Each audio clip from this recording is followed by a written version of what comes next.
Hey guys, in this video, I'll guide you through how to stop Microsoft Edge from opening automatically. Alright, so let's begin with the video. First, click on the Windows button located at the bottom left of your screen. This will open the Start menu.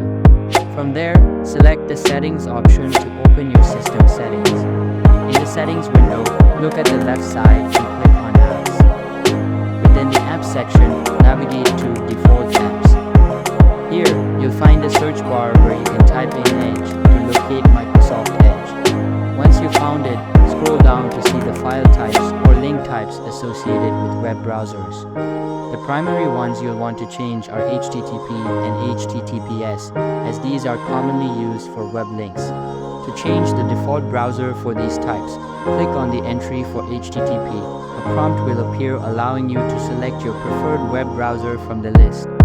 Choose the browser you want to set as default. Repeat this process for HTTPS as well. By doing this, links that previously opened in Edge will now open in your chosen browser. Next, still in the App section, click on Startup located on the left side. In the Startup settings, scroll down until you find Microsoft Edge in the list of apps. Turn off its toggle switch to prevent Edge from opening automatically when your computer starts up.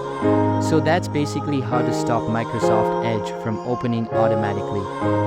So that's for this video. If you find it helpful, consider subscribing and giving this big thumbs up. And I'll catch you in the next one. Thanks.